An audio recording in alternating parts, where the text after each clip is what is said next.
ശ്രീ ജയചന്ദ്രൻ, നമ്മുടെ മുഖ്യമന്ത്രി ഇന്ന് വാർത്താ സമ്മേളനത്തിൽ പറയുന്ന കാര്യങ്ങൾ, അദ്ദേഹം അത് പറഞ്ഞ് കഴിഞ്ഞ നിമിഷം തന്നെ പൊളിഞ്ഞ് വീഴുന്ന കാര്യങ്ങളാണ് നമുക്ക് കാണാൻ കഴിഞ്ഞത്. 2021 വി ഡി സതീശനുമൊത്തുള്ള ചിത്രങ്ങൾ ഈ ഹുസൈൻ ഫേസ്ബുക്കിൽ ഇട്ടിട്ടുണ്ട്. അതുപോലെ മുഖ്യമന്ത്രി പറഞ്ഞത് വലിയ തോതിൽ മർദ്ദനമേറ്റു എന്നാണ് ഈ ഹുസൈന് നവകേരള സദസ്സിൽ അതിനെതിരെ പ്രതിഷേധിച്ചതിന്. പക്ഷെ പോലീസ് ജീപ്പിൽ നിന്നു പോകുന്ന ഹുസൈൻ്റെ ദൃശ്യങ്ങൾ നമ്മൾ കാണുകയാണ്. ഒരു കാര്യവും മുഖ്യമന്ത്രി പറയുന്നതിൽ സത്യമില്ല എന്ന് പൊതുജനം തിരിച്ചറിയുകയാണ്. ശ്രീ ജയചന്ദ്രൻ. അതെ, അതെല്ലാ ദിവസവും, ഒരു ദിവസമല്ല, എല്ലാ ദിവസവും തിരിച്ചറിഞ്ഞുകൊണ്ടിരിക്കുകയാണല്ലോ ഷമ്മി.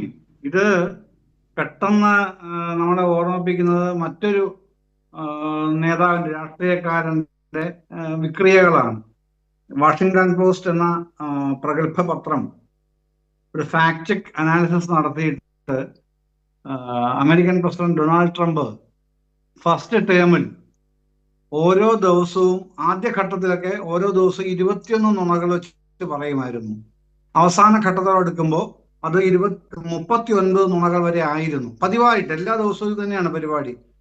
അങ്ങനെ മൊത്തത്തിൽ 39,045 നുണകൾ, 30,573 നുണകൾ, 30,573 നുണകൾ മൊത്തത്തിൽ തന്നെ ഫസ്റ്റ് ടേമിൽ, ഒന്നാം ഘട്ട പ്രസിഡൻഷിപ്പ് കാലയളവിൽ അമേരിക്കൻ പ്രസിഡന്റ് ഡൊണാൾഡ് ട്രംപ് പറഞ്ഞതായിട്ട് ഫാക്ട് ചെക്ക് നടത്തി, ഇൻവെസ്റ്റിഗേഷൻ നടത്തി, അടയാളപ്പെടുത്തി ഇപ്പോഴും പുറത്ത് കൊടുത്തിരിക്കുന്നത് വാഷിംഗ്ടൺ പോസ്റ്റ് എന്ന പ്രമുഖ പത്രമാണ്.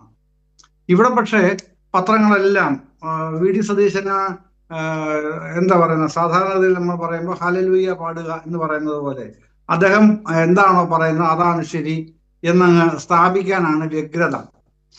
അതിന്റെ ഭാഗമായിട്ടാണല്ലോ ഇന്നും പറയാം. ഇതൊക്കെ പരിപാടികളാണ്. ഇപ്പൊ താങ്കൾ പറഞ്ഞ സാലി വിശദീകരിച്ച കാര്യങ്ങൾക്ക് അപ്പുറത്തേക്കുള്ള ഗുരുതരമായ പ്രശ്നങ്ങൾ മറ്റും വേറെ ഉണ്ടല്ലോ ഈ ഇതുമായി ബന്ധപ്പെട്ട്, നമ്മുടെ ദേശീയ ഗീതവുമായി ബന്ധപ്പെട്ട്. പക്ഷെ ഈ പ്രശ്നം, ഈ MDMA കേസിലെ പ്രശ്നം, ഇതിൽ രണ്ടാമത് വന്നിട്ടുള്ള ഒരു പുതിയ ഇഷ്യൂ എന്ന് പറയുന്നത്, അവിടെ സീഷർ മഹസർ ഉണ്ടല്ലോ, പ്രതികളെ പിടിച്ചതിന്റെ തെളിവായിട്ട് പോലീസ് തയ്യാറാക്കുന്ന സീഷർ മഹസർ, അതിലൊപ്പിട്ടത് മുഴുവനും ഈ യൂത്ത് കോൺഗ്രസ് നേതാക്കളാണ് എന്ന് പറഞ്ഞാൽ അത് നമ്മളെ തുടക്കത്തിലെ സൂചിപ്പിക്കുന്ന അർത്ഥം എന്താണ്? ഈ കേസ് കോടതിയിൽ വരികയാണെന്ന് വെച്ചോളൂ. ഈ സീഷർ മഹസറിൽ ഈ പിടിച്ചെടുത്ത തൊണ്ടിയുടെ സാക്ഷികളാണല്ലോ ഈ യൂത്ത് കോൺഗ്രസ് നേതാക്കളെല്ലാം. അവിടുത്തെ അവരെല്ലാം ഞങ്ങളിത് കണ്ടിട്ടില്ല, ഞങ്ങളിവിടെ വന്നിട്ടില്ല, പോലീസ് തെറ്റായി എഴുതി ചേർത്താണ് എന്ന് മറിച്ച് അഭിപ്രായം പറഞ്ഞാൽ ആ കേസിന്റെ ഗതി എങ്ങോട്ടായിരിക്കും പോവുക? അന്തിമമായ കേസിന്റെ വിധി ഏതെങ്കിലും തരത്തിൽ വരുന്നതിനെ കുറിച്ചല്ല ഞാൻ പറയുന്നത്. ഈ സാക്ഷിമൊഴി രേഖപ്പെടുത്തുമ്പോൾ ഇതെങ്ങനെ വളച്ചൊടിക്കാൻ പറ്റും? ഒന്ന്. രണ്ടാമത്, പിന്നെ നോഡൽ ഓഫീസറായിരുന്ന പുട്ടവും മലാദിത്യയെ മാറ്റിയല്ലോ. ഇപ്പോ നിശാന്തിനെയല്ലേ പുതുതായിട്ട് വന്നിരിക്കുന്നത്.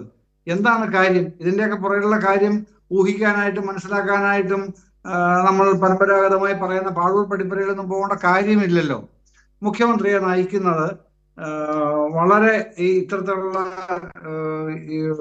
ഷെയ്ഡി ക്യാരക്ടേഴ്സ് നല്ലല്ലോ ഇതിനൊക്കെ പറയേണ്ടത്. ഇതെന്നൊക്കെ പറയുന്നത് അങ്ങേയറ്റം ഈ അണ്ടർവേൾഡ് പരിപാടികൾ നടത്തുന്ന ചെറു ചെറു ക്രിമിനൽ സംഘങ്ങളായിട്ട് മാറിയ ആൾക്കാരാണല്ലോ ഈ MDMA കച്ചവടവുമായി നിരന്തരമായി ഇറങ്ങി നടക്കുന്നത്. അവരെയാണല്ലോ പിടിച്ചത്. അപ്പൊ പിടിച്ചപ്പോ എന്താണ് പറയുന്നത്? നവകേരള സദസ്സിലാണത്രേ ഇയാൾക്ക് പരിക്കേറ്റത്. അത് സാലി കൃത്യമായി പറഞ്ഞല്ലോ, പൊളിച്ചല്ലോ. അത് ഒരു പരിക്ക് പറ്റിയിട്ടില്ല. പെരുമ്പാവൂർ MGM സ്കൂളിന് മുമ്പ് വെച്ചാണ് ഇയാള് ആഘോഷിക്കുന്നത്. എന്താഘോഷിക്കുന്നത്? ഈ നവകേരള സദസ്സിന്റെ ബസ്സിനെ തടഞ്ഞാഘോഷിക്കുന്നത്. പോലീസ് അറസ്റ്റ് ചെയ്തു. അറസ്റ്റ് ചെയ്ത് വാനിൽ കയറ്റി കൊണ്ടുപോകുമ്പോഴും അതിനേക്കാൾ വലിയ ആഘോഷമാണ്. പക്ഷെ മുഖ്യമന്ത്രി എന്താണ് പറയുന്നത്?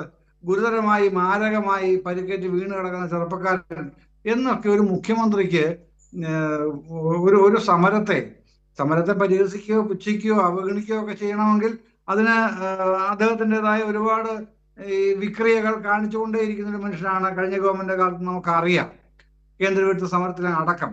പക്ഷെ ഇത്തരത്തിൽ 2021 സെപ്റ്റംബർ 4 ഇയാളുമൊത്ത്, ഈ MDMA കേസിലെ പ്രതിയുമൊത്ത്, ഈ അന്നത്തെ പ്രതിപക്ഷ നേതാവായ ഇന്നത്തെ മുഖ്യമന്ത്രി നിൽക്കുന്ന ചിത്രങ്ങൾ സഹിതം പുറത്തു വന്നപ്പോൾ അതിനെന്തെങ്കിലും മറുപടി പറയാനുണ്ടോ?